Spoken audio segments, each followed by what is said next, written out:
Turki selalu punya cara untuk menyihir mata dunia. Dan salah satu mahakarya yang paling ikonik adalah Masjid Sultan Ahmet, atau yang lebih populer dikenal sebagai Masjid Biru.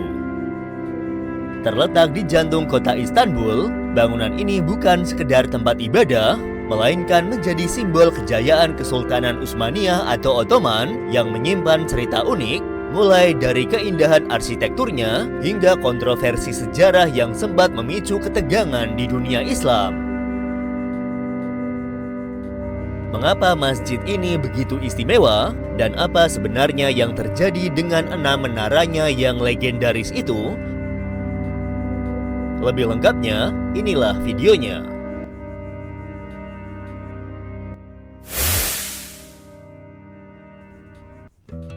Pada awal abad ke-17, Sultan Ahmed I yang saat itu masih sangat muda memutuskan untuk membangun sebuah masjid yang mampu menandingi kemegahan Hagia Sophia.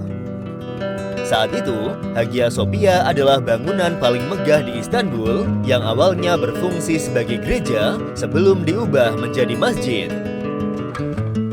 Sultan Ahmed I ingin menunjukkan bahwa arsitek Muslim mampu menciptakan sesuatu yang tidak kalah hebat, bahkan lebih indah dari Hagia Sophia. Pembangunan dimulai pada tahun 1609 dan selesai pada tahun 1616. Arsitek yang ditunjuk adalah Sedefkar Mehmet Akna, yang merupakan murid dari arsitek paling tersohor dalam sejarah Turki, yaitu Mimar Sinan. Lokasi yang dipilih pun sangat strategis, yaitu tepat di depan Hagia Sophia dan di atas reruntuhan Istana Kaisar Bizantium, memberikan kesan bahwa kekuasaan baru telah berdiri dengan gagah di atas sejarah lama.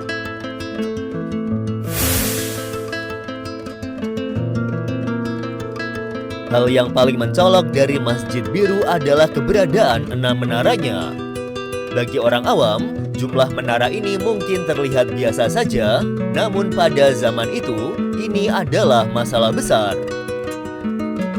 Secara tradisi, masjid-masjid besar biasanya hanya memiliki 1 hingga 2 menara, atau paling banyak adalah 4 menara. Satu-satunya masjid di dunia yang memiliki 6 menara pada saat itu adalah Masjidil Haram di Mekah, yang merupakan tempat paling suci bagi umat Islam. Ketika rencana pembangunan Masjid Biru dengan 6 menara tersebar, Sultan Ahmed I dikritik habis-habisan oleh para ulama dan masyarakat. Beliau dianggap sombong karena seolah-olah ingin menyamai kesucian Masjidil Haram. Ada sebuah legenda populer yang mengatakan bahwa ini semua adalah akibat kesalahpahaman bahasa. Konon Sultan Ahmed I memerintahkan arsiteknya untuk membuat menara dari emas yang dalam bahasa Turki disebut sebagai altin. Namun sang arsitek salah dengar dan mengiranya sebagai alti yang dalam bahasa Turki berarti angka 6. Untuk meredam kontroversi tersebut, Sultan Ahmed I akhirnya mengambil langkah diplomatis yang sangat cerdas. Sultan Ahmed I tidak merobohkan 1 menara di Masjid Biru karena itu akan merusak keindahan simetris bangunannya. Namun beliau juga tidak ingin dianggap sombong karena banyak yang beranggapan ingin menyaingi menara yang ada di Mekah. Maka solusi dari Sultan Ahmed I bukan dengan mengurangi menara milik sendiri, melainkan menambah kemuliaan di Mekah. Sultan Ahmed I mengirimkan arsitek dan biaya besar ke Mekah untuk membangun menara ke-7 di Masjidil Haram.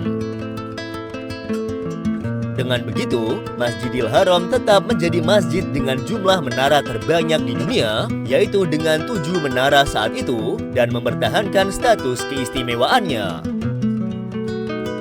Sebagai informasi tambahan, menara yang ada di Masjidil Haram saat ini sudah berjumlah 13 buah.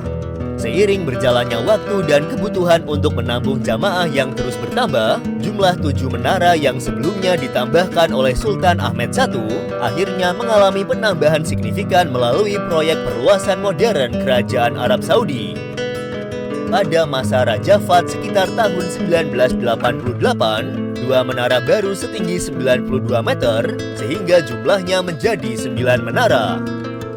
Transformasi ini terus berlanjut hingga saat ini, di mana melalui proyek perluasan Arab Saudi ketiga yang dimulai pada era Raja Abdullah dan dilanjutkan oleh Raja Salman, jumlah menara Masjidil Haram kini telah mencapai 13 menara dengan kemegahan arsitektur yang semakin modern dan ikonik.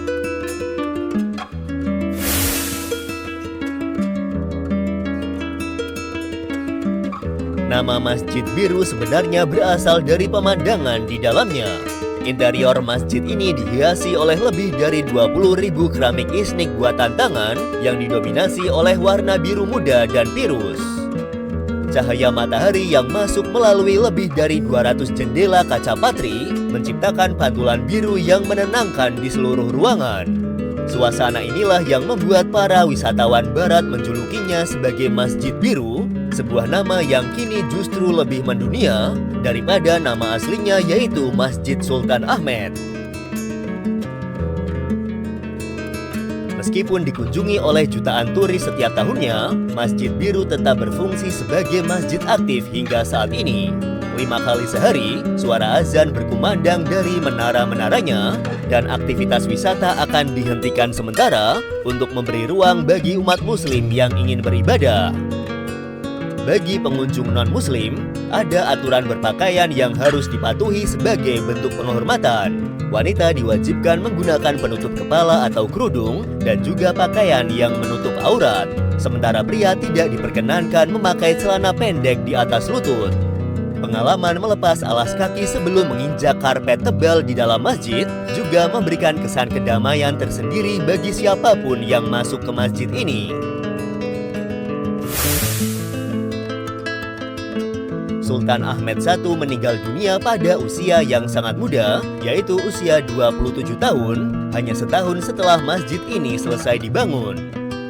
Beliau dimakamkan di sebuah mausoleum atau makam megah yang terletak tepat di luar dinding masjid bersama istri dan anak-anaknya. Meskipun masa pemerintahannya tergolong singkat, peninggalannya berupa Masjid Biru telah menjadi warisan dunia yang diakui oleh UNESCO. Hingga saat ini, 6 menara Masjid Biru tetap berdiri kokoh menghiasi Cakrawala Istanbul. Menara ini bukan lagi simbol kontroversi, melainkan simbol kebanggaan warga Turki dan salah satu pemandangan paling indah yang bisa disaksikan manusia saat matahari terbenam di Selat Bosporus. Bagaimana menurut kalian? Like video ini, subscribe channel Arus Ilmu, tekan tombol notifikasi. Terima kasih sudah menonton.